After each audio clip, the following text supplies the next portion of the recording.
欢迎收看电影间谍，大家好，我是可可。今天给大家推荐一部悬疑片《猎鸟》。玛雅因为母亲早逝和父亲相依为命，终日与猎枪和狗为伴。一天，他在山野间看到一只老鹰，于是一枪击中老鹰的要害，并把它扛回了家。没想到父亲非但不高兴，还指责他不该闯入动物保护区。但事情已无法挽回，父亲只好将老鹰烹饪，并嘱咐玛雅将剩下部分和猎枪埋入土中。玛雅虽然听话埋了鹰和猎枪，却用鹰喙做成了一条项链。这时，家中的收音机里传来新闻，一辆开往马尼拉的巴士在失踪多日后被寻获，但车上的乘客集体不见踪影。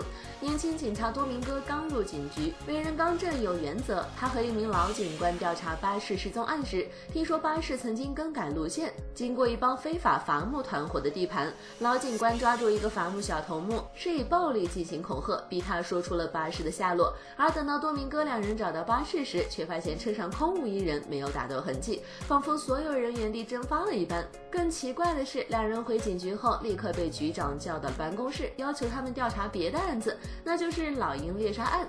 但多明戈心中不免疑惑，难道说一车乘客的安危比不上一只老鹰？所以私下里并没有放弃寻找乘客的去向。在动物保护区里，眼尖的多明戈很快发现线索，并找到了玛雅的家。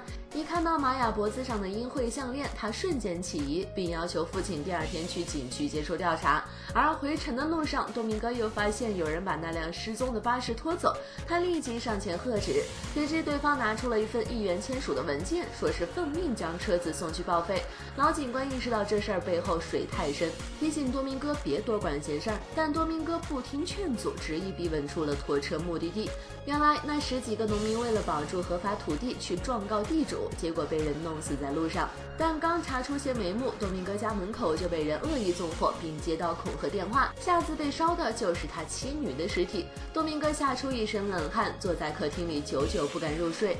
到了第二天，他已不再是开头那个斗志昂扬的警官，而老警官也查出玛雅的父亲曾购买过一支猎枪。为了尽快拿出口供，警察们对玛雅父亲严刑逼供。此时的多明戈也一改原则，加入了逼供行列，像发了疯一般将玛雅父亲打得满脸鲜血。随后，老警官和多明戈一同闯入了玛雅家中，一顿翻找。他们没能找到猎枪，就一枪打死了挡在门口的大黑狗。直到两人走后，玛雅才从茅屋下的藏身处爬了出来，望着死去的爱犬痛哭流涕，把埋在地下的猎枪重新挖了出来。另一边，玛雅父亲意外卷入了一场越狱行动，跑回自家附近，却正好撞上了老警官和多明戈，并与之展开枪战。几声枪响过后，玛雅跑出来查看，发现父亲和老警官都中枪而死，只剩下多明戈负伤坐卧在警车旁。他举起猎枪，犹豫了许久，却最终选择了放下。影片最后，玛雅听到了熟悉的老鹰鸣叫，再次走进保护区，却看到了令人骇然的一幕。